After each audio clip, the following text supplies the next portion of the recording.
जी, हम लोग यहाँ पर बात करेंगे कि अब फ्यूचर के अंदर हम किन चीज़ों में इन्वेस्ट कर सकते हैं। वो सारा पैसा जो मैंने आप लोगों को बोला, बैंक से निकालिए, डॉलर को एक्सचेंज करवा लीजिए, अपने जो स्टॉक मार्केट के शेयर्स हैं उनको बेच दीजिए, क्योंकि आने वाले ज़माने में कैशलेस सोसाइटी की तरफ हम लोग जा रहे हैं। फिर ये कि कई सारी ऐसी चीज़ें होंगी जब आपका जो पैसा होगा वो आपके हाथ में नहीं रहेगा।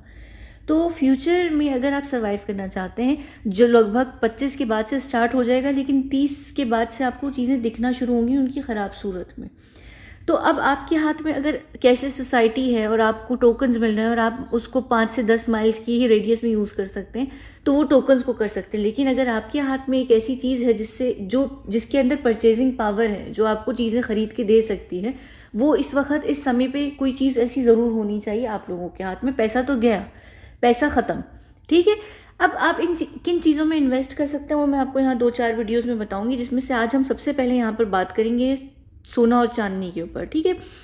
अब सोने में इन्वेस्ट करना, क्योंकि देखिए आपने बैंक से पैसे निकाल लिए, डॉलर एक्सचेंज कर लिए, अपने बॉन्ड्स, शेयर्स, फलाना ढिमकाना, हर चीज़ आपने निकाल ली। इस वक्त आपके हाथ में पैसा है, उस पैसे को कहाँ पर करना है, क्योंकि डीमोनेटाइजेशन अगर किसी पैसे की, नोट की, बैंक नोट की हो गई तो उसमें भी आपका नुकसान होता है।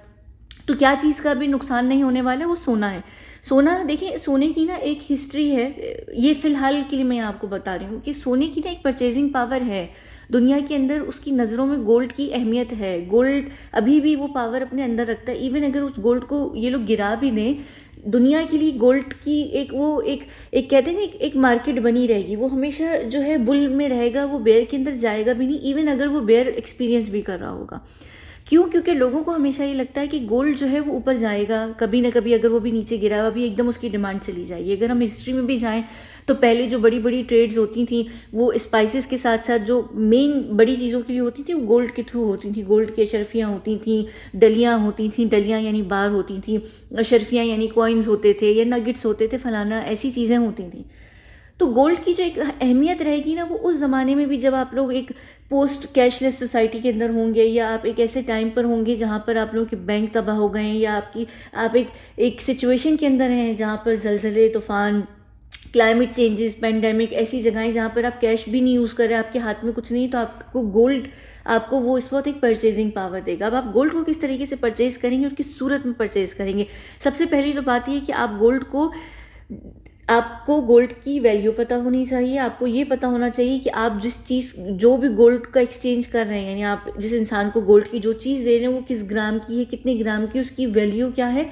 गोल्ड को हमेशा ख़रीदिए तो उसको उसकी कॉइन्स की सूरत में ख़रीदिए, या फिर यहाँ पर नगेट्स होते हैं, छोटे छोटे बिल्कुल नगेट्स होते हैं, ठीक है। आप उनको उस सूरत में भी रख सकते हैं गोल्ड के। वो आप छोटी मोटी चीज़ें ख़रीदने के लिए यूज़ कर सकते हैं कॉइन्स को, उससे थोड़ी बड़ी चीज़ों के लिए। यानी आप ये समझिए कि छोटे नोट्स हैं जो नगेट्स हैं, और जो कॉइन्स हैं वो थोड़े मीडियम लेवल के, क्या कहते हैं, मीडियम लेवल के बैंक नोट्स आपके फॉर एग्जांपल हो गए। फिर यहाँ पर ये छोटी जो बार्स होती हैं गोल्ड की, जो बहुत ज़्यादा फ्लैट आयरन की तरीके की होती हैं, यहाँ पर आप देख सकते हैं ये वाली, ये अलग लेवल की हैं। फिर गोल्ड की प्रॉपर बार्स आती हैं जो डलियाँ होती हैं, वो अलग लेवल पर होती हैं। तो आपको पता होना चाहिए कि कितना ग्राम आपका गोल्ड है और उसकी खुद की क्या वर्थ या वैल्यू है आज के ज़माने के हिसाब से। और हर ज़माने में आप अपनी उस वैल्यू को चेक करते रहेंगे कि उसकी क्या वैल्यू है, ताकि आप जब भी उसको ट्रेड करने जाएँ या आप यूज़ करने जाएँ तो आपको पता हो कि मैं अगले बंदे को जो अगर नगेट दे रहा हूँ या कॉइन दे रहा हूँ तो उसकी आज की ज़माने के हिसाब से क्या वैल्यू है। तो उस तरीके से आप चीज़ों को ख़रीद सकते हैं। ये ज़रूरी नहीं है कि आप पूरा एक ही बड़ा सा 2 किलो का गोल्ड का बार ख़रीद लें, या 10 किलो का ख़रीद लें, या 50 किलो का ख़रीद लें। नहीं, आप उसको बिल्कुल उस तरीके से तोड़ेंगे जिस तरीके से ज़माने में पिछले ज़मानों में। अगर आगे बढ़ना है ना हमें, तो हमें पीछे का एक्सपीरियंस देखना पड़ेगा। लोग कहते हैं ना कि पिछला ज़माना बैकवर्ड था, नहीं, वो आपके लिए वहाँ पर लेसन्स छोड़ के गया। उनकी एक्सपीरियंस से आप उसको देखेंगे कि वो लोग पहले कैसे गोल्ड में डील करते थे। वो उनको नगेट्स या कॉइन्स की सूरतों में करते थे।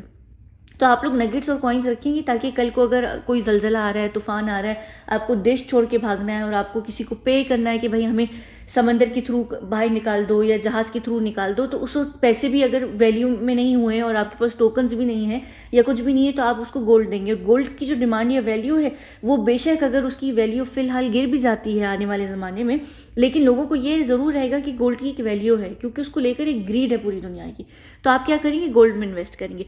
फिर एक और चीज़ जो सबसे इंपॉर्टेंट है वो यहाँ पर आपको भी, आपके बच्चों को भी, आपके आने वाले ज़माने के हर इंसान को आज के ज़माने में ये पता होना चाहिए कि गोल्ड फेक है या रियल है। उसको आइडेंटिफाई करना ऑन द स्पॉट आपको आना चाहिए, क्योंकि फॉर एग्जांपल एक मुहिम चल रही है, एक सिचुएशन चल रही है, वहाँ पर आपके पास मैग्नेट या एसिड, ये फलाना ढिमकाना चीज़ें नहीं होंगी कि आप गोल्ड को चेक करेंगे कि गोल्ड प्लेटेड है या फेक गोल्ड है या कोई और मेटल है जिसके ऊपर गोल्ड का रंग चढ़ा हुआ है या वो प्रॉपर ओरिजिनल गोल्ड है। आपको ये बात ऑलरेडी पता होनी चाहिए। आपको इन्हीं चीज़ों की क्लासेस लेनी चाहिए। आपको पता होना चाहिए कि भाई हमने इसको कैसे चेक करना है। हमने आया उसको स्टैम्प टेस्ट करना है। स्टैम्प टेस्ट का भी इशू ये होता है कि वो फेक तरीके से हो जाते हैं। आजकल हर चीज़ इतनी प्रॉपर तरीके से बन जाती है फेक कि आपको पता नहीं चलता है, ठीक है ना। अगर आप स्टैम्प की बात करें, ऐसे टेस्ट कर लीजिए, वो ज़्यादा रिलायबल होता है। फिर मैग्नेट टेस्ट का भी इशू ये है कि मैग्नेट टेस्ट गोल्ड में इस तरीके से हो सकता है कि आपको पता ना चले कि वो गोल्ड के साथ कुछ पार्ट में मिक्स है। अगर हम यहाँ 14 कैरेट की भी बात करते हैं तो 14 कैरेट में भी जो सारा गोल्ड होता है वो किस तरीके से होता है आपको पता है कि वो कितने और मेटल्स के साथ मिक्स होता है। तो आपको ये भी पता होना चाहिए कि जो गोल्ड आपके पास है वो कितना प्योर है, वो 21 कैरेट है, वो 18 कैरेट है, वो कौन सा कैरेट है, ये पता होना चाहिए। अगर आपको पता होगा तो आप जिस बंदे को दे रहे हैं, या अगर आपको कोई बंदा दे रहा है आपसे कोई चीज़ खरीदने के लिए या आपका स्किल सेट लेने के लिए कोई भी चीज़, तो आपको पता है कि वो आपको मामा नहीं बना सकता और उसको भी पता है कि वो आपको मामा नहीं बना सकता। तो ये सारी जो चीज़ें हैं ये बहुत ज़रूरी होती हैं कि उस टाइम पर आपको पता हो, ताकि आप बेवकूफ़ ना बने, ठीक है ना। तो यहाँ पर गोल्ड का जो भी आप टेस्ट जिस तरीके से भी कर सकते हैं, ये आपको सारी चीज़ें खुद पता होनी चाहिए, आपके बच्चों को पता होनी चाहिए।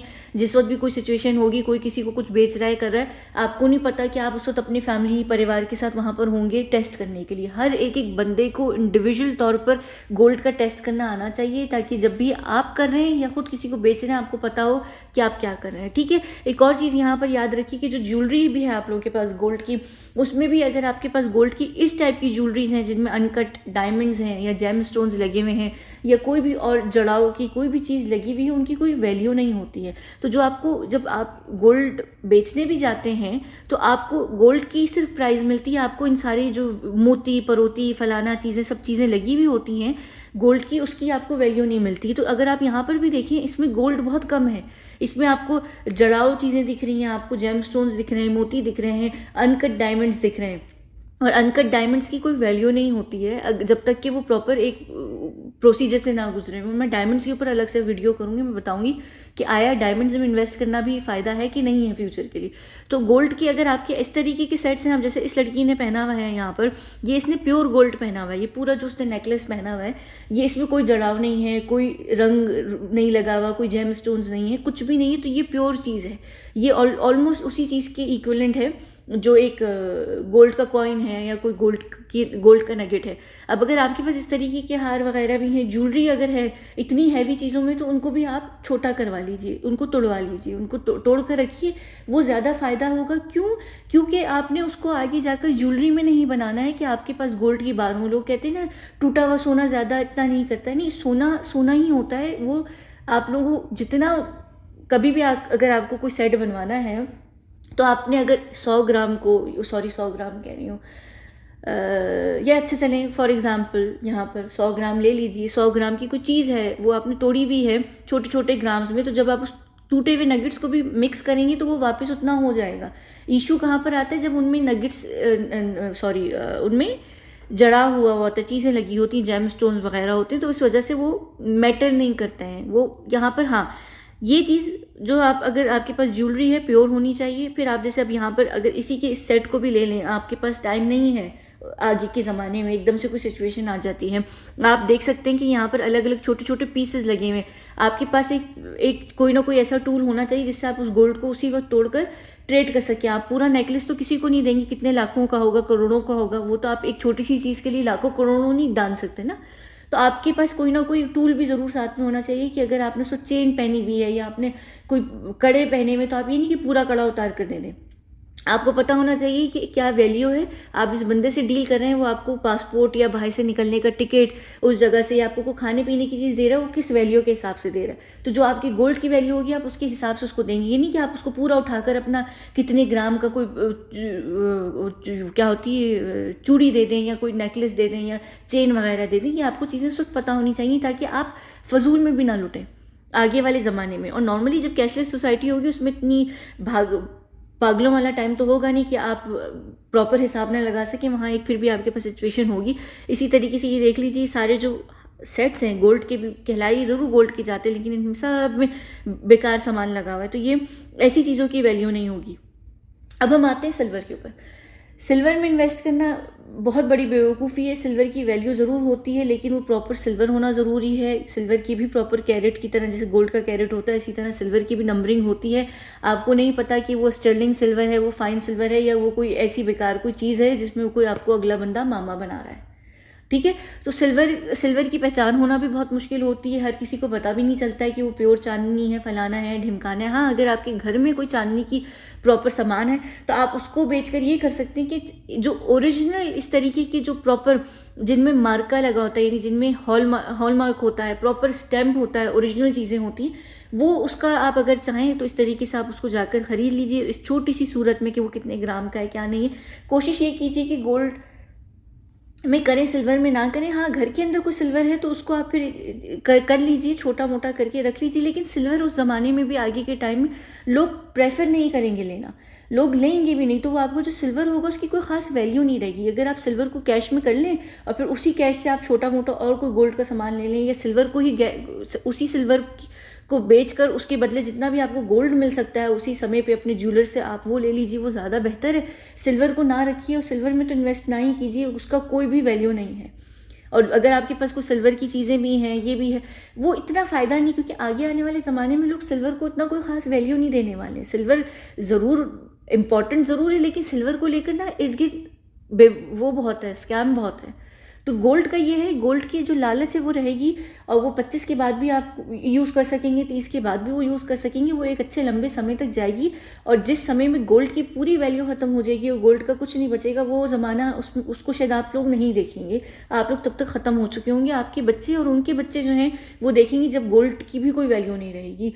गोल्ड ख़त्म हो जाएगा और फिर एकदम टाइम आएगा, नहीं मेरे ख्याल से गोल्ड आपके शायद टाइम में भी आपके बुढ़ापे तक उसकी वैल्यू गिर जाएगी और फिर एकदम से जब आप लोग शायद ख़त्म हो जाएंगे, यानी आप लोगों की जो आज मुझे जो लोग सुन रहे हैं इस वक्त, जब आप लोग मर जाएंगे तो वो कुछ समय के लिए उसमें वो ज़रूर गिरेगा गोल्ड, एकदम से उसकी वैल्यू आप लोगों के टाइम में ख़त्म होगी। तो जैसे आप लोगों के टाइम में ख़त्म होगी तो गोल्ड की डिमांड और नीड भी ख़त्म हो जाएगी, तो उसी वक्त वो गिरेगा।